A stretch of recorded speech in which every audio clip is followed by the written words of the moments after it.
All right, so we're back. We're covering up the very end of the first chapter here. So talking about, Chinese society. So today we're more looking at, Chinese influences on other cultures. So we're going to very, very briefly go over this. The book does a very more detailed job within this. And, obviously, again, all this is just starting point. So, this is just kind of the very tip of the iceberg. This is the very beginnings of all this information. So make sure you definitely follow along within the book. And, if you're curious about any of these other things, yeah, do your own research and you'll find a lot more stuff in there. So it says Japan pre 1250 CE. Some of this goes beyond 1250 CE.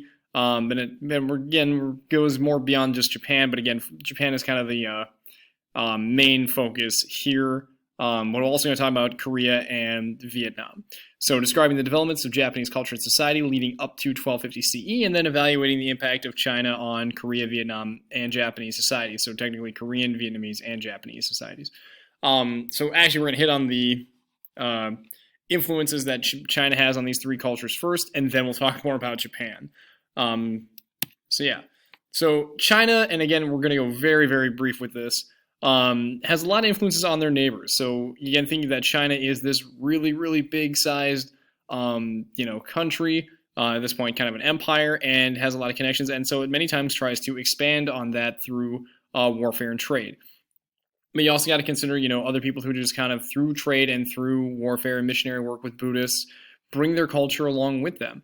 And so you get learned men in Japan, Korea, and Vietnam, who really, based on the influences of China and Chinese tradesmen and missionaries, really begin to look at Confucian texts and Buddhist texts. So kind of in this period leading up to about 1200 CE, we begin to see Chinese influence very heavily within these areas, that, the high-ranking officials in all three of these countries are well-versed within Confucianism, and primarily Confucian views on government, on society, on bureaucracy, and again, the book describes well more in depth than we're going to cover here on how much it influences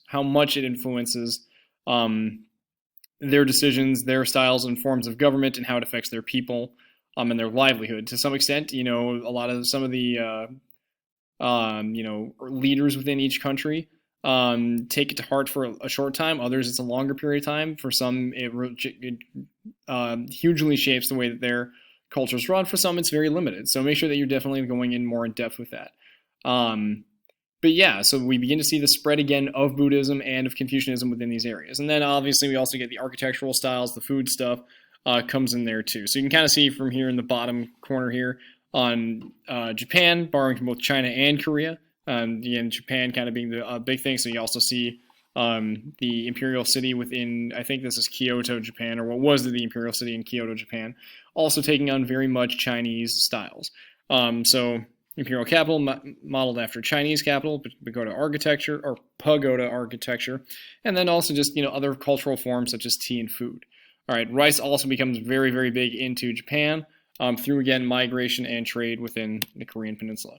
So within Japanese society, we're going to talk a little bit more within this group, or within Japan itself, because of just kind of the influence. So Japanese culture is derived initially from Korea and China based on migration and their initial trading partners. And then over time, it becomes more distinctive of what we consider to be Japanese culture, because again, over time, that separation based on water allows them to kind of develop over time. And also, if you don't know, Japan is made up of 4 main islands and like 4,000 smaller islands spread throughout, a lot of them very close to the main islands of Japan. Others spread out throughout the Pacific Ocean, kind of as Japan itself becomes a more stable empire and then also begins its own types of exploration. So, kind of at the head within similarities with China, Japan has an emperor. So you can kind of see this social hierarchy here in the bottom right. Maybe you don't see that if my face is in the way, and I apologize if it is. The emperor, just like within China, is the very top of society, and also, much like within China, relies on a very strong bureaucracy. Because the emperor of Japan, kind of around 700, 800 CE, ends up not getting a lot of power and relies more on a shogun, which is, kind of like a military governor who runs the show in the name of the emperor. And this is Japanese society for a very, very long time. Even today, the emperor in Japan is more just a symbolic figurehead and has been for about 1,200 years. All right. The emperor really doesn't have a whole lot of powers. It's kind of more of a revered position. The idea of having the last word, kind of like with the Queen of England, but again, there's almost no real power behind it. All right, so the shoguns are the ones who kind of run the show, and kind of make all the laws, declare war, things like that, make all the big decisions.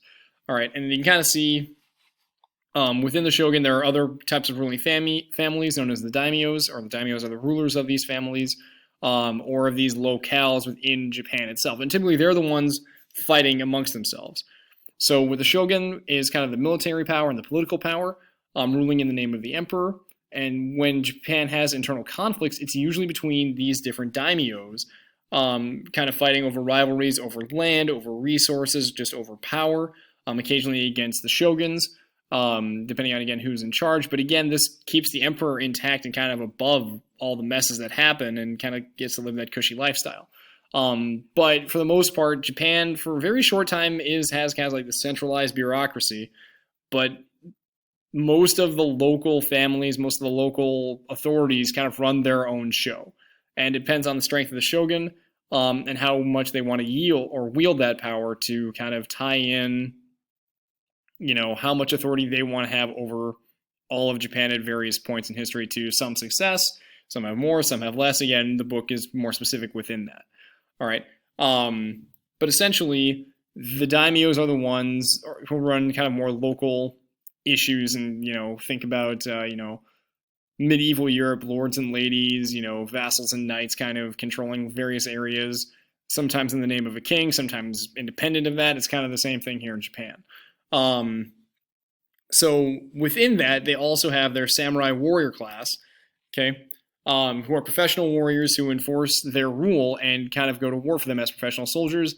They do not have to do anything but practice warfare and kind of have the distinct honor code for what it's supposed to be like within, honor, legacy, things within that nature.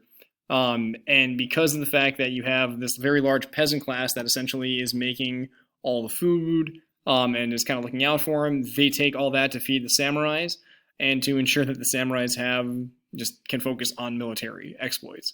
All right. And again, kind of the same thing within Chinese culture. Merchants are the lowest class because they produce nothing on their own and only make money off of other people. Still very essential, but that is kind of where that comes from. So that is our very, very, very brief look at Chinese influences on Korea, Vietnam, and Japan. Again, Confucianism and Buddhism are the biggest things that get spread at this point, again, to various successes. So make sure you look at that. And then also very briefly setting this up for Japan way later when we come back to them on and off throughout the rest of the course. So hopefully you found that useful. And again, if you have questions, let me know. But again, this is just a very, very brief starting point.